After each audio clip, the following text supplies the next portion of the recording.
everyone, it's Carolyn Ellis from Brilliance Mastery, and thank you for joining me for this short video. In today's video, I'm going to share with you another tip, an idea from my book, Lead Conversations That Count, How Busy Managers Run Great Meetings. And the reason I wrote this book is because I think we need to take our meetings and conversations and relationships up a notch, especially in busy organizations where we're trying to do really great work and it's just getting very complicated because everybody's stressed out and we just are kind of talking past each other too much these days.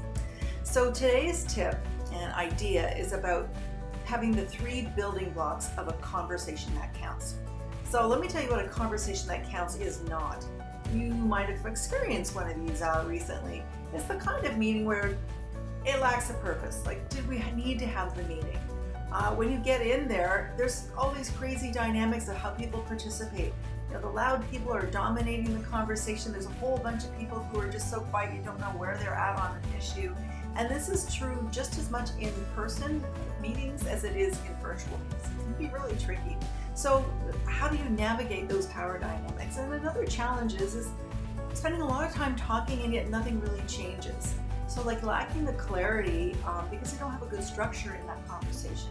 To pull out like what are the ideas and decisions and how we're going to actually implement them later. So I want to share with you 3 important building blocks, okay? The first is about intention. Especially now that we're looking at how are we going back to work. Some people will still be working remotely. Some people will be in the office. It'll be different. This is a perfect time to really be rethinking about our intention. Our intention is about what do we want this meeting to look like and how do we want people's experience of it to be at the end.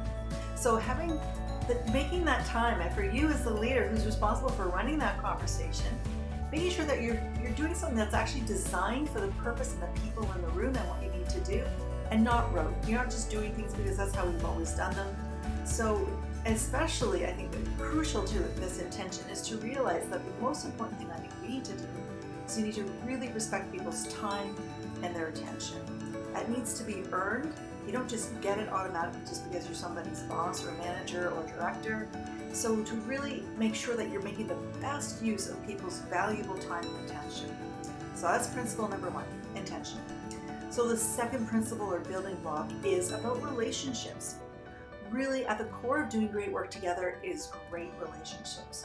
So we want to make sure that those conversations are not just all about getting stuff, ticked off the list and making it more of a transactional kind of experience, but that people really are at the core of how you hold that conversation.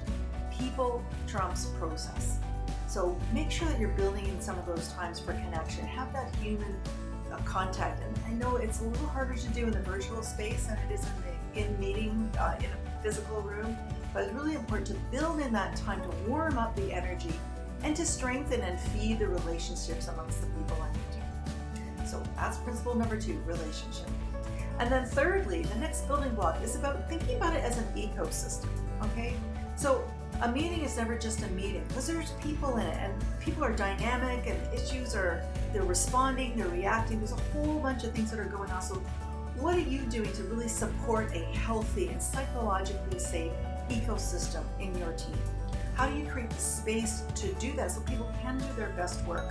Not so that they're feeling like their voices are not being heard or that what they think isn't going to matter or make a difference in the long run.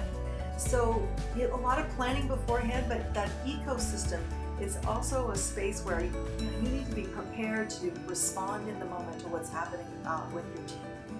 So there you have it. I hope those ideas are helpful for you, these building blocks. So again, just to recap, intention, relationship, and ecosystem. Thanks so much, and if you have any other questions or comments, please feel free to send me a little email or make a comment in the chat.